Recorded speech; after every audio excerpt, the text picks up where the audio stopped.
Graça e paz, sejam todos bem-vindos. O efeito do reino. Nós vamos ler um texto muito grande hoje. Mateus 13, versículo 33. A parábola do fermento. O texto diz assim. Mateus 13, versículo 33. E contou-lhes ainda outra parábola. O reino dos céus é como o fermento, que uma mulher tomou e misturou com uma grande quantidade de farinha, e toda a massa ficou fermentada. Vamos orar mais uma vez? Pai Santo,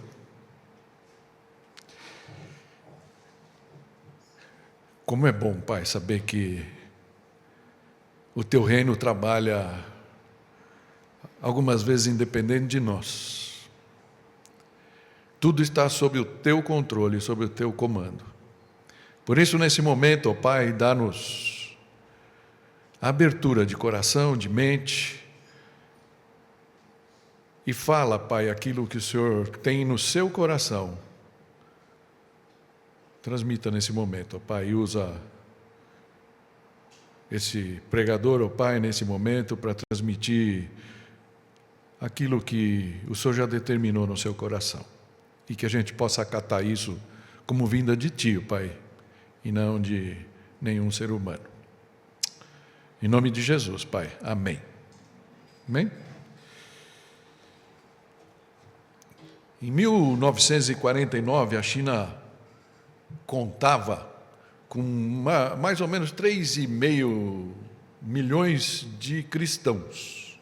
Na verdade, a boa parte deles era católico, mais ou menos 2.700 eram católicos e algo em torno de 700 mil protestantes.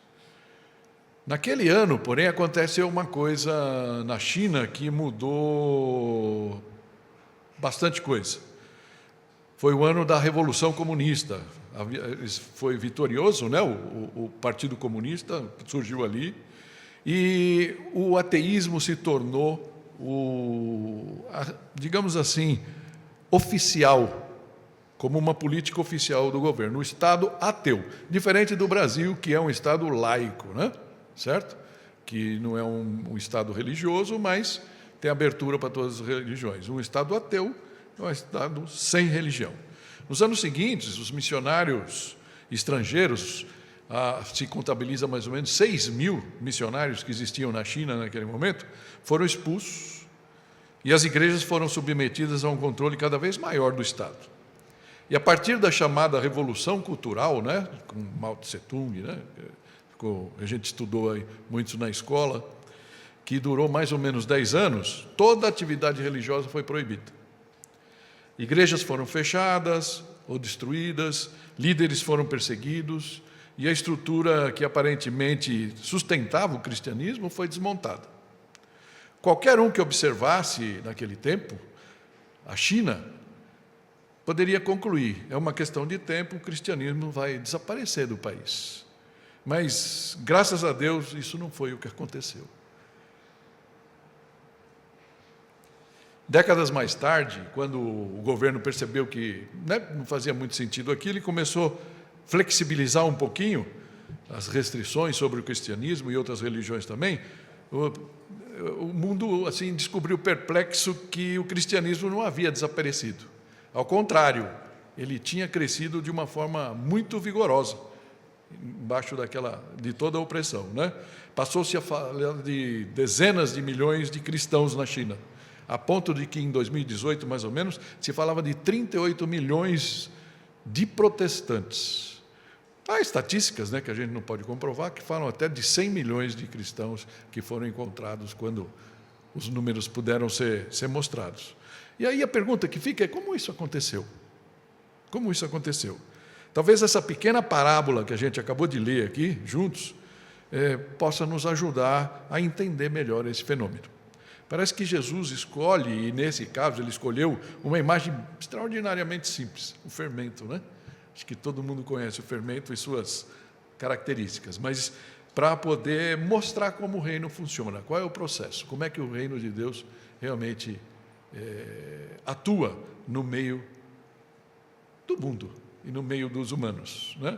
E eu queria aqui falar de 3 características do fermento que nos ajudarão a compreender um pouco melhor esse efeito, tá bom? Então, essa é a nossa proposta e eu queria falar desse assim, como o fermento, o reino permeia a massa, ele transforma e ele também se expande. Vamos refletir um pouquinho sobre cada uma dessas aqui.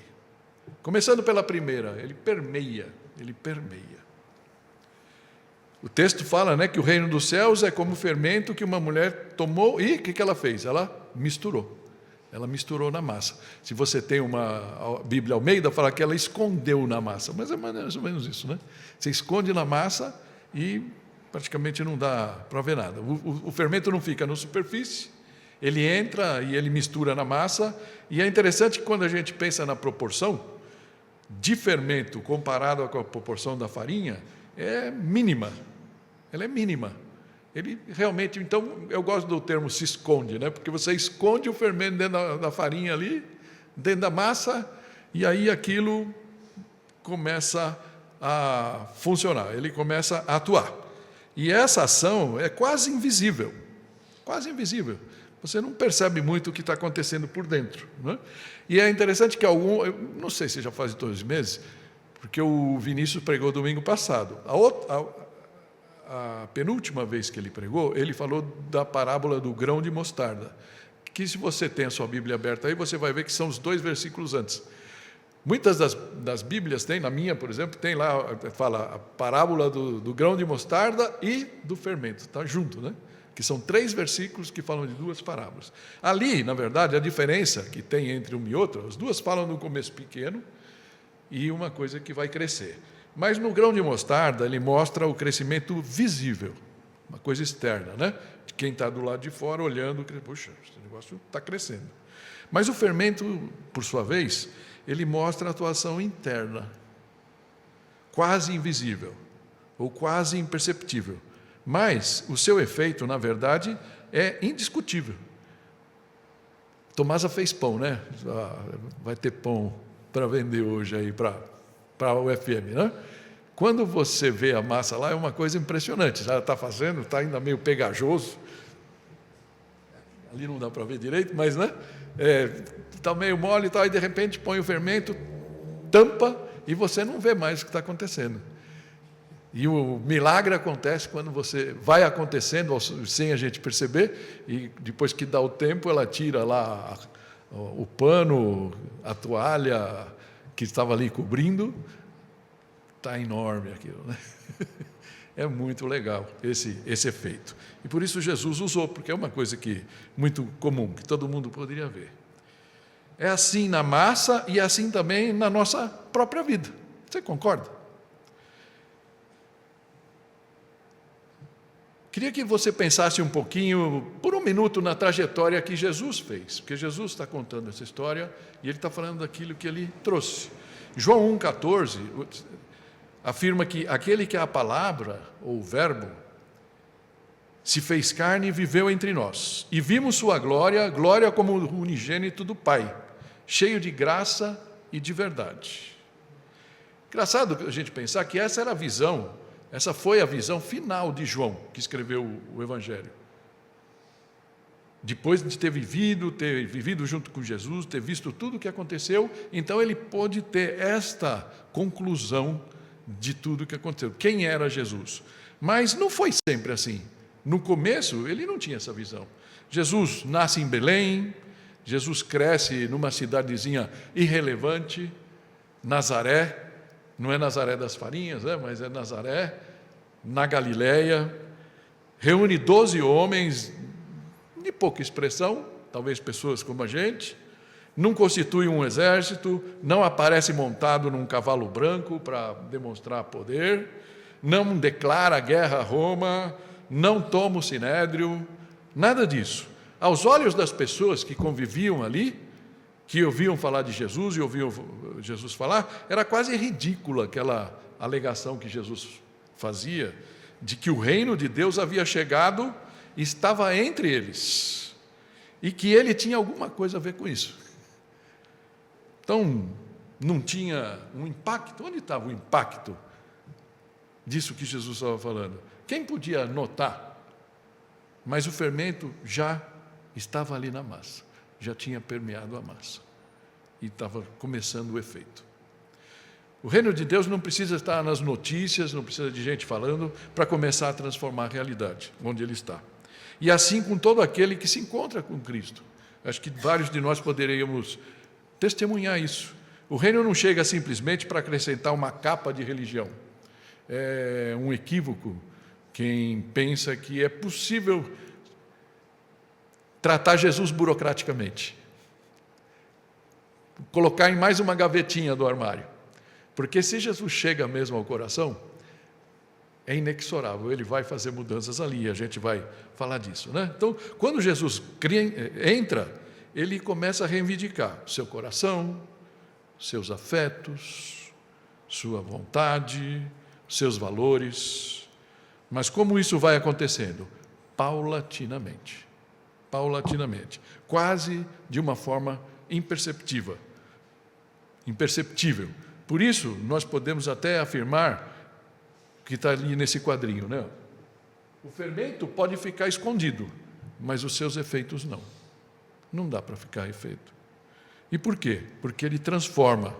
E essa é a segunda característica do que acontece.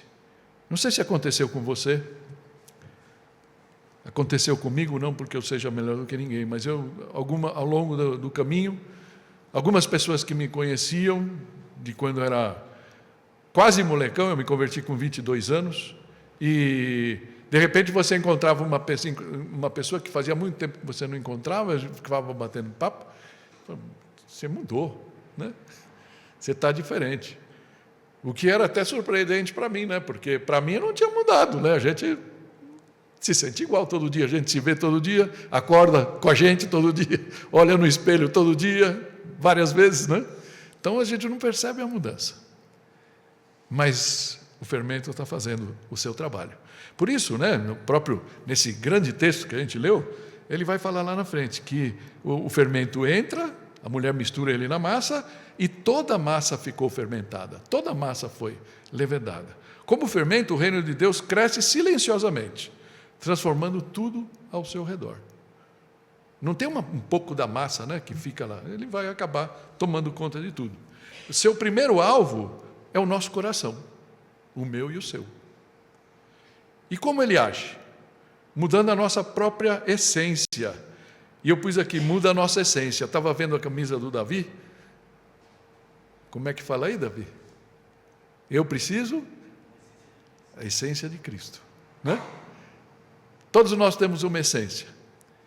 E parece que quando Cristo entra no nosso coração, quando a gente abre o nosso coração para Ele, algo sobrenatural começa a acontecer. Na nossa própria essência, na nossa própria alma. É assim na massa e assim também com a gente. É como que a massa começasse a respirar novos ares. E assim também quando a gente descobre Deus na nossa vida, quando a gente descobre Cristo. Não é verdade? A gente começa a sentir novos ares. As coisas começam a mudar. A massa não permanece como ela era. A presença do fermento produz, então, uma mudança real. Muda a realidade da vida. Eu lembro sempre de Paulo, quando ele falou, olha, todas aquelas coisas que eram importantes para mim, ter estudado aos pés de Gamaliel, ter feito a faculdade teológica de Jerusalém, estou chutando aqui, né? Todos os cursos que ele fez, se preparando para ser um membro do Sinédrio, e de repente ele olhou para tudo aquilo e ele falou, eu percebi que tudo isso é... Ele até é nome feio, né? Ele fala como esterco, ele fala. Como esterco. A gente não precisa chegar nesse ponto, mas a gente entender que os valores mudam. Surge uma nova realidade, a gente conhece novos valores. Então, a gente pode dizer que tudo na nossa vida, os nossos valores começam a ser ressignificados. Lembra? A gente fez toda uma série falando dessa ressignificação. A essência na massa muda. E aquilo que ela alcança não permanece como estava, sempre vai mudar, né? O fermento desaparece na massa, mas a massa nunca mais será a mesma. E isso aqui é o último quadrinho aqui dessa sequência. A massa nunca vai ser a mesma. Eu vejo pessoas abandonando a igreja. É uma experiência que eu já conversei com muita gente, mas é uma experiência que eu não tenho, graças a Deus. Então fica difícil saber exatamente o que passa pela pessoa, mas pelos testemunhos que a gente vê, por mais que você se afaste, por mais que essa pessoa se afaste, ela não voltou a ser aquilo que ele era. Por quê? Porque, no mínimo, ele passa a ter a consciência do pecado que antes ele fazia de boa, né? Certo? E agora, então, ou seja, a massa dele mudou, a essência dele mudou. Então, ele sempre vai ter essa busca, e Deus sempre vai ter a mão estendida para que ele possa voltar, né? Então, é um pouco que está aqui por trás disso que eu estou falando. De forma paulatina, então, e quase invisível, o reino vai transformando a maneira como a gente pensa, a maneira como a gente trata os outros, a maneira como a gente lida com o dinheiro, como nós reagimos às ofensas. Antes não tinha para ninguém, né? Já ia dar porrada, certo? Como a gente enfrenta o sofrimento, como a gente exerce o poder. Eu acho que isso aqui é um ponto muito importante. Síndrome do pequeno poder, né? Como a gente exerce esse poder, como nós reconhecemos o pecado e, principalmente, como nós perdoamos. Nós aprendemos a perdoar. Então, paulatinamente, silenciosamente, essas coisas começam a acontecer. Tem a impressão que eu posso falar aqui, existe alguém perfeito aqui? Não? Nenhum de nós é, né? Ninguém se torna perfeito da noite para o dia. Mas eu acho que todos nós podemos ter uma convicção que uma nova realidade está operando dentro da gente. Em maior, menor grau, mais rápido, menos rápido. Fico pensando sempre no fermento e falo, mas puxa, né? De repente você põe lá um saquinho. E é interessante, né? Tudo bem, você quer fazer o pão lá em 2 horas, você põe lá, não sei, estou chutando aqui, não entendo nada disso. Podia chamar a toa aqui para ela explicar. Você põe 2 saquinhos de fermento, não sei, né? Mas se você colocar um saquinho só, a minha interpretação é que só vai demorar mais tempo, né? Porque ele vai acabar levantando toda a massa, né? Então é isso que Deus vai fazendo no coração da gente. Ele começou a operar dentro de nós. E essa é uma coisa sobrenatural. Por isso, Paulo, lá em 2 Coríntios 5,17, fala assim, e assim, podemos ler juntos isso aqui para a gente participar? E assim, se alguém está em Cristo, é nova criatura. As coisas antigas já passaram, eis que se fizeram novas. Novas coisas surgem, mas mesmo as coisas que já tinham são ressignificadas, mudam de peso, mudam de valor para nós. Amém? Por isso, talvez a essa altura seja importante só comentar uma coisa, fazer uma ressalva aqui. A evidência do reino na nossa vida não se traduz em ausência de lutas. Ela é apenas uma evidência de que está ocorrendo uma mudança dentro da gente. O cristão ainda vai lutar com o pecado, com o temperamento, com o egoísmo, com o orgulho. Portanto, a pergunta não é se eu já cheguei lá, se eu já sou perfeito, ou quando eu vou chegar, mas simplesmente se o fermento está produzindo mudanças reais em mim ou não. Eu acho que essa é uma pergunta válida. Uma avaliação rápida aqui, simples, que a gente poderia fazer para saber onde a gente está, seria responder algumas perguntas. Por exemplo, eu ainda sou o mesmo marido, a mesma esposa, depois que eu encontrei a Cristo? Ou sinto que algo está diferente para melhor? Da mesma forma, sou o mesmo pai, sou a mesma mãe, sou o mesmo amigo, continuo me irando facilmente quando sou contrariado, continuo agindo imaturamente, de forma imatura, quando ninguém está olhando, quando eu tenho oportunidade de fazer alguma coisa, continuo sendo aquele bebê Johnson ou já cresci? Em resumo, eu consigo identificar avanços do reino em mim? Talvez seja uma questão de tempo, talvez seja pouco fermento e muita massa, Ou talvez você precise realmente parar e conversar com Deus. E falar, Senhor, por que eu não vejo mudança na minha vida? Mas a regra é essa. O reino de Deus é assim, ele começa pequeno, mas transforma vidas e corações por completo. Mas há uma coisa curiosa no fermento, ele não transforma apenas o lugar onde ele está. A ação dele continua avançando pela massa, que nos leva à terceira característica que eu queria abordar com vocês. O fermento se expande. O fermento se expande. Por isso, quando a gente vê o texto, né, ele fala que a mulher misturou numa grande quantidade de farinha, até que ela toda ficou fermentada. Interessante refletir como isso opera em nós e através de nós, individualmente. Quando eu aceito a Cristo como meu Salvador e Senhor, o reino passa a permear a minha vida. Ele começa a transformar a forma que eu vivo. Então, aquilo que acontece em mim começa a alcançar aquilo que está à minha volta, ou aqueles que estão à minha volta, a se expandir.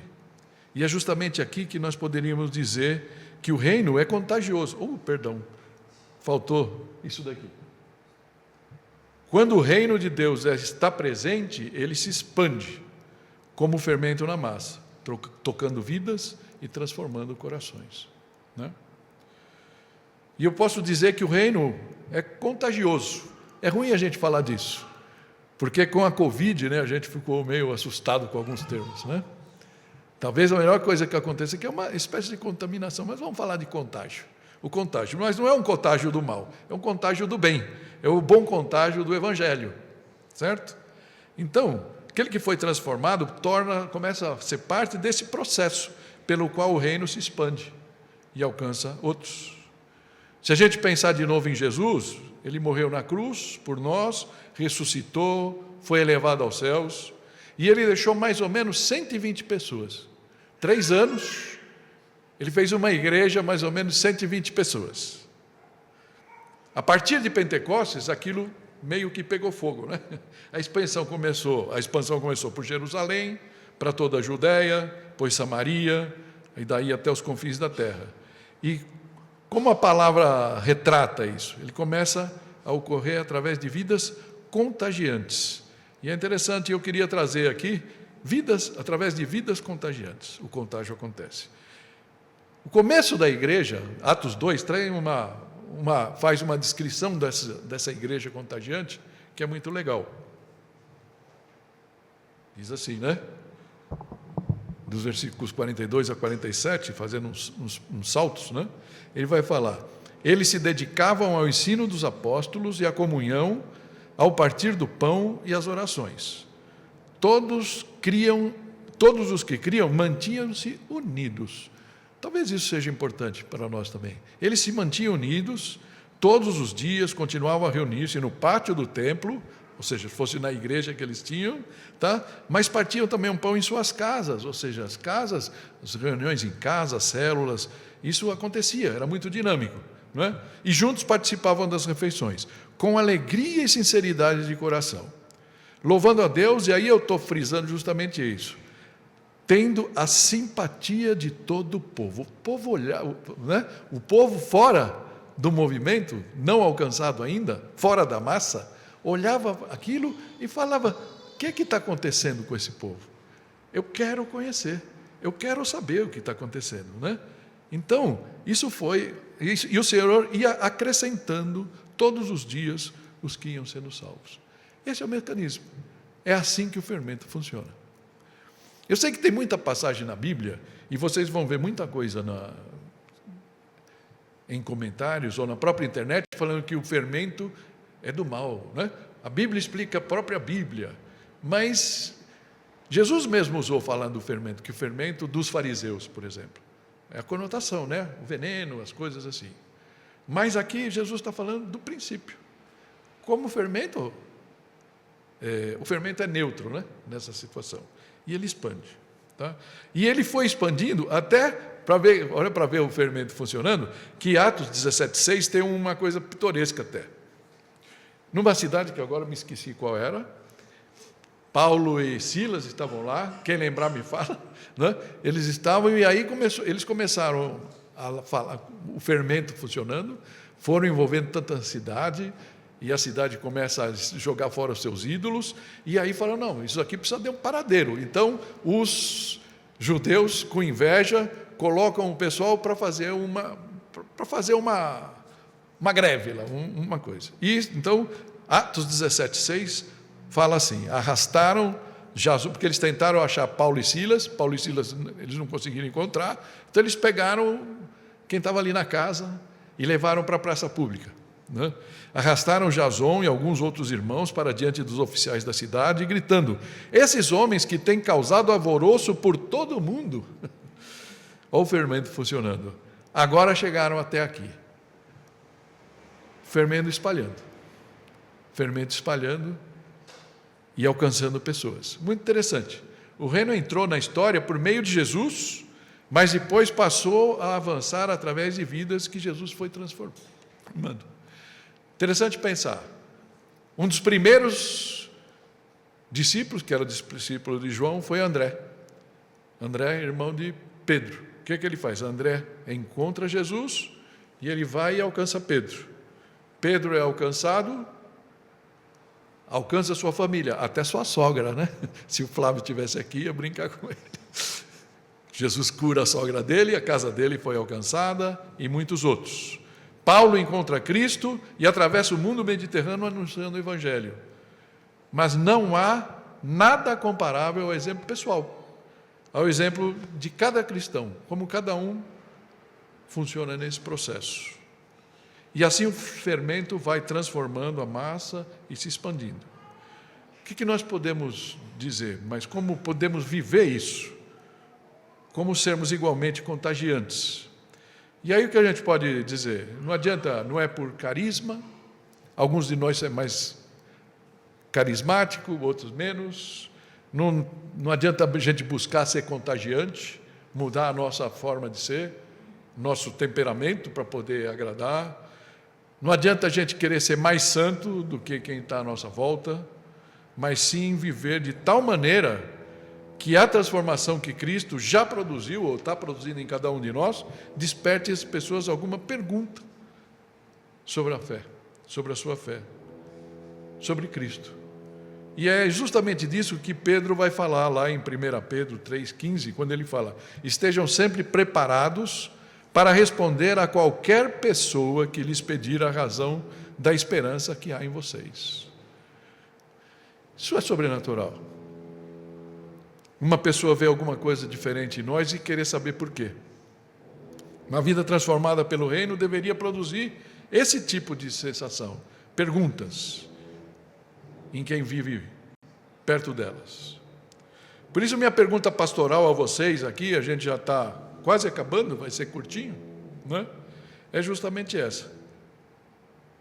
Nesse contexto, não vai ser quantas pessoas você já evangelizou, mas sim uma pergunta mais profunda e uma pergunta de vida, que eu estampo ela ali. O que a presença do reino em você tem despertado nas pessoas que convivem com você? Eu queria que você pensasse um pouquinho. Tem despertado curiosidade? Inveja, talvez? As coisas na vida desse cara dão tão certo. Esperança? Perguntas? Desejo de conhecer mais a Cristo? Ou nada? E aí eu queria lembrar aqui da história da China, que a gente tratou no comecinho. Agora nós podemos entender um pouco melhor como isso aconteceu na China. Eles expulsaram os missionários, fecharam as igrejas, tentaram controlar a religião, mas havia uma coisa no Estado que o Estado chinês não conseguiu fazer: tirar o fermento da massa. Não tinha como. E a massa continuou sendo transformada e expandindo. E o reino continuou o seu curso, de pessoa a pessoa, de boca a boca, de coração a coração. E o cristão, alcançado por Cristo, torna-se uma presença contagiante na vida de outros. Sem perceber, talvez os cristãos chineses estivessem ali demonstrando algo que a igreja cercada de estruturas, como as igrejas que nós temos no Brasil, podemos esquecer. O reino não depende de púlpitos, nem de templos, nem de profissionais religiosos. O fermento precisa apenas de uma coisa: estar na massa. Estar na massa. Eu não tive tempo, e eu acabei esquecendo depois, de trazer estatísticas. A gente já mostrou estatísticas aqui.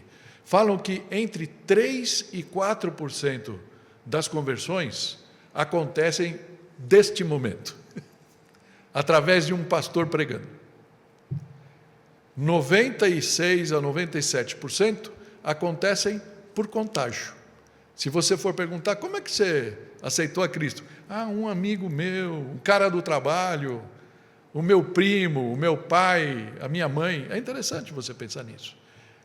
Por isso que Jesus traz essa figura do fermento tão importante para cada um de nós. Nós certamente temos recursos que aqueles cristãos chineses nem sonhavam ter. Temos templos, temos liberdade, ainda pelo menos, muitas versões de Bíblia, internet, seminários, podcasts, mas a pergunta mais importante é: nós ainda temos a mesma capacidade e a vontade de contagiar os outros com a nossa fé? Ou será que nós temos que voltar para o nosso primeiro amor? Eu deixo essa pergunta para você. E talvez você fale, mas eu não sinto ainda que o fermento me alcançou. E aí a pergunta é: você já foi alcançado pelo fermento? Certamente, se você está aqui, você já escutou de Cristo. Nós não temos ninguém aqui pela primeira vez. É bom saber que Jesus veio justamente para isso, para trazer para nós esse reino, o reino de Deus. Ele veio trazer isso, apresentar isso para nós. E uma vez que ele apresentou e ele fez aqueles discípulos, em torno de 120, quando ele foi assunto aos céus, né? Ele falou: olha, eu deixo a vocês essa missão, mas não façam disso uma profissão. É bom ter um pastor aqui, porque, por exemplo, eu estou aqui, a minha função é cavucar a terra, chamar a atenção de vocês. Mas a coisa mais importante é o que está acontecendo no dia a dia no seu coração. E eu queria que você saísse então com essa sensação. Se você ainda não tem Cristo, eu estou aqui, eu estou gostando, tenho gostado, mas eu ainda não orei, falando: Senhor, eu quero entregar minha vida a Ti. Quem sabe hoje é esse dia para você fazer. E eu queria fazer essa oração. Senhor, eu entendo tudo que o Senhor fez, e eu quero fazer parte desse fermento, porque esse fermento tem me incomodado. Eu já me sinto parte da massa, já foi sentido, meu coração já está sendo transformado, mas eu quero oficialmente falar: Senhor, o Senhor é meu Salvador. Mas a maioria daqui que já deu esse passo um dia, eu queria deixar esse desafio para você. E tenha certeza que cada vez que a gente vem aqui falar alguma coisa dessas, o primeiro a ser trabalhado é a gente. E eu me questionei muito, a gente estava conversando disso agora há pouco aqui. Eu tenho sido cativante?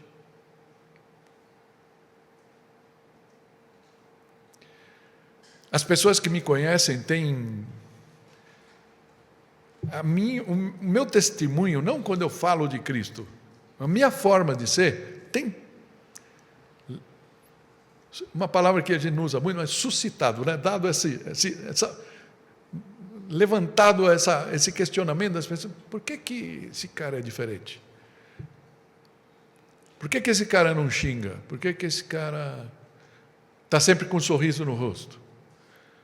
Está apanhando da vida e está feliz? Eu acho que é isso que ficou para mim dessa mensagem.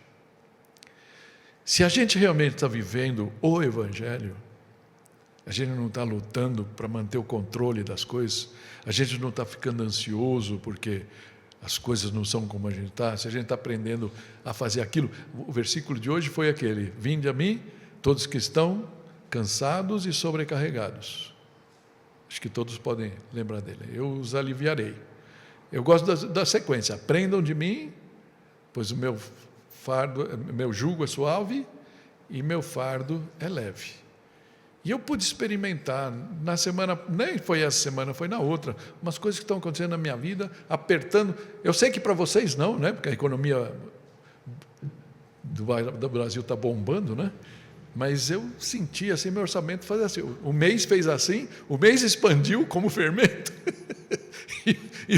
e o dinheiro não. E aí eu falei, meu Deus.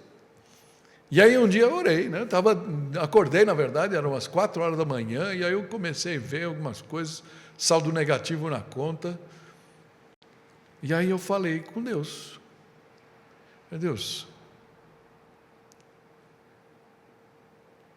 humanamente, eu costumava ser bom de matemática. A gente vai ficando velho de vez em quando, né? Mas eu sou razoavelmente bom nesse negócio. E eu olho e eu não vejo saída. Eu não vejo saída. E uma noite dessas eu falei, Senhor, eu entrego nas suas mãos. Até porque eu queria dormir realmente. E o Senhor arrumou socorro, né? Graças a Deus, a gente tem filhos, não precisamos de nada de detalhe assim, mas eles me procuraram. Foi interessante. Uma clara resposta de Deus. E ainda pegaram uma coisa no meu cartão, eu estava sendo roubado no cartão. Cuidado com a fatura do cartão. Olha sempre. Os caras, descobri lá, me devolveram quase R$800, só para vocês saberem aqui, porque só de iFood, por exemplo, eu nunca pedi no iFood, nunca. E aí, de repente, vieram, pô, pai, vocês estão comendo muito no iFood. Falei, o quê? Nunca pedi nada. Aí eu vi que tinha um esperto aí, sei lá, em algum lugar que eu passei o cartão e me clonaram o cartão, e, né? Sabe? Então, Deus não está dormindo. Estou trazendo isso de propósito para vocês verem. São coisas, falar, isso, eu quero ser assim, eu tenho que ser bonzinho, eu tenho que ser o quê? Isso daqui é outro departamento. Isso daqui Deus está em tudo. Tudo. Confia nele. E se você não sente que esse fermento está brotando em você, está transformando você, quem sabe hoje seja o dia de falar, Senhor, que tem? Tem algum caroço aqui dessa farinha que está bloqueando o efeito do fermento na minha vida? Ele não está passando. Tem coisas aqui, tem gavetas aqui, pecados que eu não consigo me livrar, que Deus não está chegando. Olha, Jesus não falou à toa isso. Ele está te convidando para hoje. Fala, Senhor, entra, desencaroça essa farinha do meu coração e transforma, porque eu quero também contagiar os outros. Eu quero ser uma pessoa, não porque eu quero ser bonito, loiro, cabeludo, magrinho, barriga de tanquinho, nada disso. Eu quero que as pessoas vejam em mim alguém com uma fé contagiante. Se essa não é a sua realidade, eu queria que você fechasse seus olhos e vamos orar.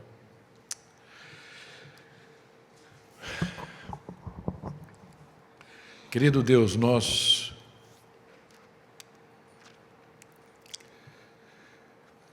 muitas vezes deixamos, ó Pai, que aqueles espinhos da outra parábola do semeador, ó Pai,